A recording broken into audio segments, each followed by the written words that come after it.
नमस्कार, मैं सत्यनारायण सिंह अपने YouTube channel SN Singh classes में आप सभी का हार्दिक स्वागत एवं अभिनंदन करता हूं। साथियों, NCERT कक्षा 12 हिंदी से आज पाठ सिल्वर वेडिंग, जिसे मनोहर श्याम जोशी जी ने लिखा है। दोस्तों, आपको पता है कि वेदांत पुस्तक से अब सिर्फ और सिर्फ बहुविकल्पीय प्रश्न पूछे जाएंगे। इनकी संख्या 10 होगी। इस पाठ से आज ये मेरा दूसरा वीडियो है। इसके पहले हम महत्वपूर्ण तथ्यों का एक वीडियो बना चुके हैं जो बहुविकल्पी प्रश्नों के लिए बहुत महत्वपूर्ण है। अगर आपने वो वीडियो नहीं देखा है तो मेरे चैनल की प्लेलिस्ट से आप इसे देख सकते हैं। आपको कक्षा 12 की प्लेलिस्ट से सभी पाठ के वीडियो मिल जाएंगे। आप वहां से इन वीडियोस को देख करके अपनी तैयारी को बेहतर कर सकते हैं और परीक्षा में अधिक से अधिक अंक प्राप्त कर सकते हैं। हमारी कोशिश है कि आपकी तैयारी बेहतर हो ताकि आप अधिक से अधिक अंक प्राप्त करें। सबसे पहले थोड़े शब्दों में इस पाठ के सारांश को समझ लेते हैं। इस कहानी की मूल संवेदना है पीढ़ी का अंतराल। पुरानी पीढ़ी को अपनी जीवन शैली का मोह है, उसे अपने तरीके से जीने की लालसा है। उन्हें पारिवारिकता, सामाजिकता, होली, रामलीला, रिश्तेदारी निभाना ये सब अच्छा लगता है। उन्हें सादगी पसंद है, जबकि नई पीढ़ी अकेले उन्नति करना चाहती है। उसे पुरानी बातें दकियानूसी प्रतीत होती हैं, बेकार लगती हैं। पीढ़ी के अंतराल की समस्या पर आधारित इस पाठ में कथानायक यशोधर बाबू व उनके आदर्श किशनदा जहां पुरानी पीढ़ी का प्रतिनिधित्व करते हैं, वहीं यशोधर बाबू के बच्चे आधुनिक पीढ़ी का प्रतिनिधित्व करते हैं। बाल सुलभ आकांक्षा व बच्चों के प्रति सहज मातृत्व भाव के कारण यशोधर बाबू की पत्नी भी हमेशा अपने बच्चों का ही साथ देती है। इस पाठ में जहां एक ओर आधुनिकता की ओर बढ़ते हमारे समाज की कई नई उपलब्धियों को समेटा गया है, तो दूसरी ओर मनुष्य को मनुष्य बनाए रखने वाले मूल्यों के अवमूल्यन की बात भी उभर कर सामने आई है। जो हुआ होगा और समहाउ इम्प्रॉपर, ये दो जुमले इस कहानी के बीज वाक्य हैं। जो हुआ होगा में यथास्थिति वाद यानी ज्यों का त्यों स्वीकार कर लेने का भाव है, तो समहाउ इम्प्रॉपर में अनिर्णय की स्थिति को व्यक्त किया गया है। यह दोनों ही भाव इस कहानी के मुख्य चरित्र यशोधर बाबू के अंतर मन के द्वंद्व हैं। यह दोनों ही स्थितियां हालात को ज्यों का त्यों स्वीकार कर बदलाव को असंभव बना देने की ओर ले जाती है। महत्वपूर्ण बात यह है कि यशोधर बाबू इन स्थितियों का जिम्मेदार किसी व्यक्ति को नहीं ठहराते। वह अनिर्णय की स्थिति में है।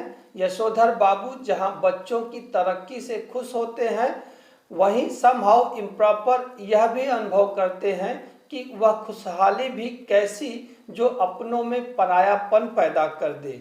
यशोधर बाबू के आदर्श किशनदा यानी कृष्णानंद पांडे का आदर्श व व्यक्तित्व उनमें समाया हुआ है। आइए हम पहला प्रश्न देखते हैं। हमारा पहला प्रश्न है, यशोधर पंत कैसे व्यक्ति थे? ईमानदार, मिलनसार, झगड़ालू, का और खा दोनों। तो यशोधर बाबू मिलनसार भी थे और ईमानदार भी थे, यानी का और खा दोनों। हमारा चौथा ऑप्शन डी ऑप्शन सही है। यशोधर पंत एक ईमानदार आदमी थे, एक मिलनसार व्यक्ति थे। हमारा दूसरा प्रश्न है, दफ्तर की घड़ी में कितना समय होने पर यशोधर जी कर्मचारियों की सुस्ती पर कटाक्ष करते हैं? 5:25 पर, 4 बजने पर, 5 बजने पर, 4:30 पर। तो सही उत्तर है 5:25 पर यशोधर बाबू कर्मचारियों की सुस्ती पर कटाक्ष करते हैं।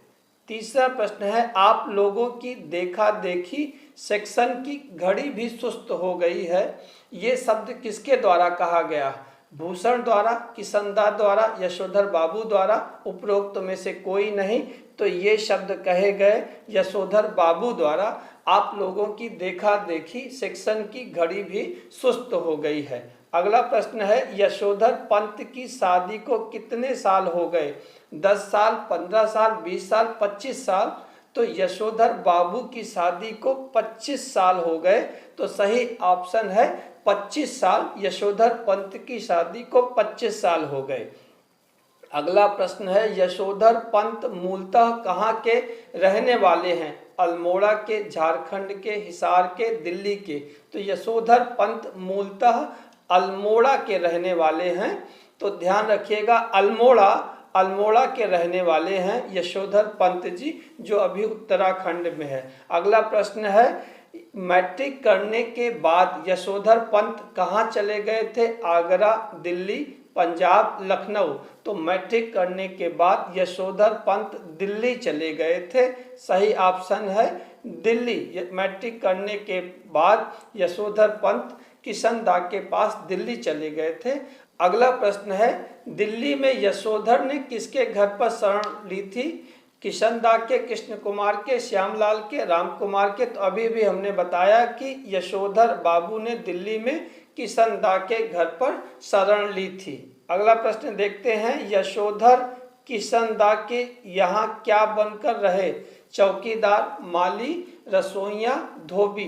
तो यशोधर बाबू किशनदा के यहाँ रसोइया बनकर रहे। सही ऑप्शन है सी, रसोइया। अगला प्रश्न है, किशनदा ने अपने दफ्तर में किसको नौकरी दिलवाई?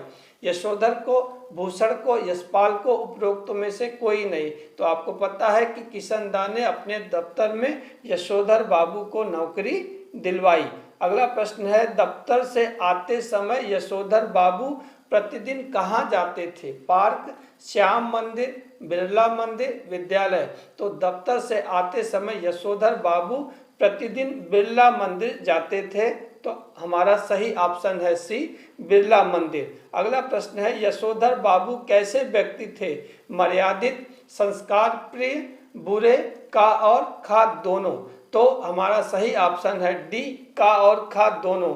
यशोधर बाबू एक मर्यादित व्यक्ति थे, एक संस्कार प्रिय व्यक्ति थे। अगला प्रश्न है, यशोधर बाबू के बड़े लड़के का क्या नाम था? जतिन, मोहन, भूषण, योगेश। तो यशोधर बाबू के बड़े लड़के का नाम भूषण था। भूषण याद रहेगा आपको, भूषण ने ही उन्हें ऊनी गाउन जो है गिफ्ट में दिया था। ये प्रश्न महत्वपूर्ण है, पूछा जा सकता है। अगला प्रश्न है, भूषण कहाँ नौकरी करने लगा था? विद्यालय में, सरकारी दफ्तर में, विज्ञापन संस्था में, अस्पताल में। तो भूषण विज्ञापन संस्था में नौकरी करने लगा था। तो सही ऑप्शन है सी, विज्ञापन संस्था में। अगला प्रश्न है, भूषण को प्रतिमाह कितना वेतन मिलता था? 1500 रुपये, 1000 रुपये, 2000 रुपये, 5000 रुपये। तो भूषण को प्रतिमाह 1500 रुपये वेतन मिलता था। सही ऑप्शन है ए, 1500 रुपये। अगला प्रश्न है, मूर्ख लोग घर बनाते हैं, सयाने उसमें रहते हैं। यह कथन किसका है? यशोधर बाबू का, भूषण का, किशनदा का, उपर्युक्त में से कोई नहीं।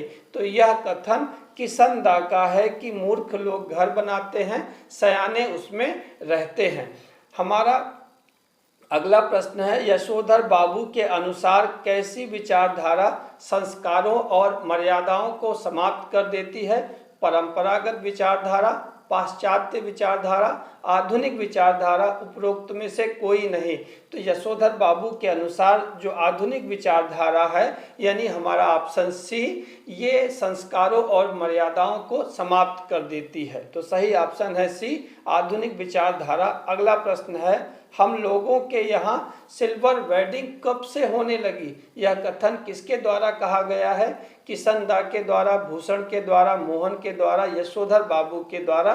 तो ये कथन यशोधर बाबू के द्वारा कहा गया है कि हम लोगों के यहाँ सिल्वर वेडिंग कब से होने लगी। ये उन्होंने अपनी बच्चे और पत्नी से बातें कही थी। अगला प्रश्न है, पाठ में जो हुआ होगा वाक्य का संबंध किसकी मृत्यु से है? किशनदा की, भूषण की, यशोधर बाबू की, उपरोक्त में से कोई नहीं। तो ये कथन, ये वाक्य किशनदा की मृत्यु से है, क्योंकि किशनदा की मृत्यु के बारे में जानकारी नहीं हो पाई यशोधर बाबू को, और जब उन्होंने पता किया तो उन्हें यही उत्तर मिला कि जो हुआ होगा।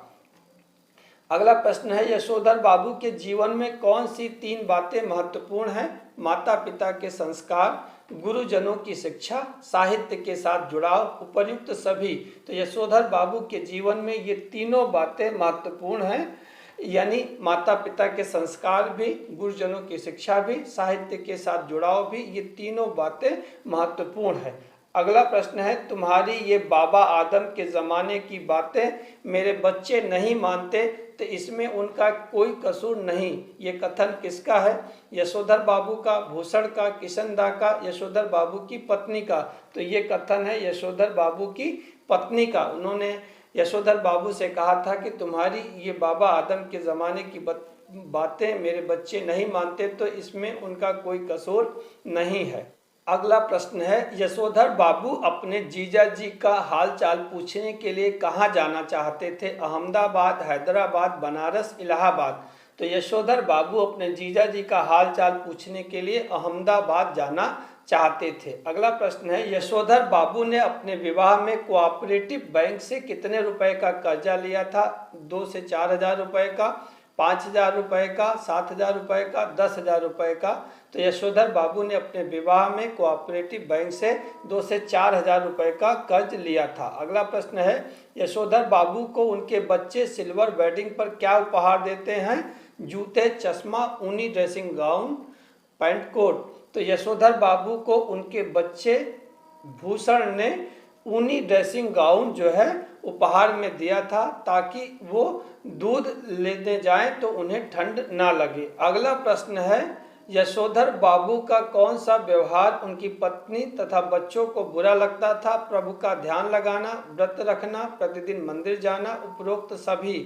तो ये सारे व्यवहार उनकी पत्नी तथा बच्चों को बुरे लगते थे, चाहे वो प्रभु का ध्यान लगाना हो, चाहे व्रत रखना हो, या प्रतिदिन मंदिर जाना हो। अगला प्रश्न है, यशोधर बाबू अपने बच्चों की तरक्की होने पर ज़्यादा खुश क्यों नहीं थे? बच्चे आधुनिक रहन सहन में रहते थे, वे सभी जीवन मूल्य भुला चुके थे, वे गरीब रिश्तेदारों की उपेक्षा करते थे, उपर्युक्त सभी। तो हमारा चौथा आंसर उपर्युक्त सभी सही है। यशोधर बाबू अपने बच्चों की तरक्की होने पर ज़्यादा खुश इसलिए नहीं थे क्योंकि बच्चे आधुनिक रहन सहन में रहते थे, वो बुजुर्गों का ध्यान नहीं रखते थे, उनकी बातों को हवा में उड़ा देते थे, मानते नहीं थे, वे सारे जीवन मूल्य भूल चुके थे और गरीब रिश्तेदारों की उपेक्षा करते थे। अगला प्रश्न है, यशोधर बाबू ने नई रीति कौन सी अपनाई? मंदिर जाने की, पान खाने की, टीवी देखने की, बाजार घूमने की? तो यशोधर बाबू ने मंदिर जाने की नई रीति अपनाई थी। अगला प्रश्न है, यशोधर बाबू किन लोगों को देखकर समहाउ इम्प्रॉपर कहकर अपनी भावनाएं व्यक्त करते थे? आधुनिक विचारधारा वाले, प्राचीन विचारधारा वाले, परंपरागत विचारधारा वाले? उपरोक्त में से कोई नहीं। तो यशोधर बाबू आधुनिक विचारधारा वाले लोगों को देख करके समहाउ इम्प्रॉपर कहकर अपनी भावनाएं व्यक्त करते थे। अगला प्रश्न है, यशोधर बाबू को बुढ़ापे में पत्नी की कौन सी आदत बुरी लगती थी? बिना बाजू का ब्लाउज पहनना, होठों पर लिपस्टिक लगाना, ऊंची हील वाली सैंडल पहनना, उपर्युक्त सभी। तो उपर्युक्त सभी जो है ये हमारा सही ऑप्शन है। यशोधर बाबू को ये सभी बातें बुरी लगती थी जो उनकी पत्नी करती थी। अगला प्रश्न है, किशनदा की तरह यशोधर बाबू अपने घर में क्या क्या मनाते थे? होली का उत्सव, जन्यो पुण्यो, रामलीला, उपर्युक्त सभी। तो किशनदा की तरह यशोधर बाबू भी ये सभी त्यौहार मनाते थे। हमारा डी ऑप्शन सही है। होली का उत्सव भी मनाते थे, जन्यो पुण्यो भी मनाते थे और रामलीला भी मनाते थे। अगला प्रश्न है, यशोधर बाबू को अपने पर गर्व और प्रसन्नता का बोध कब होता है? जब लोग उनके बच्चों की उन्नति को देखकर उनसे ईर्ष्या करते हैं, जब भूषण उन्हें सिल्वर वेडिंग का उपहार देता है, जब वह ऑफिस में मंदिर जाता है, उपर्युक्त सभी।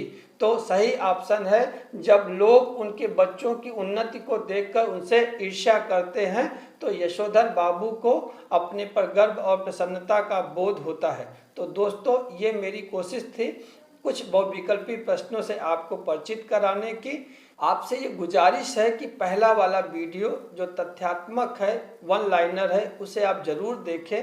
ये दोनों वीडियो आपके इस पाठ की पूरी तैयारी करवा देंगे।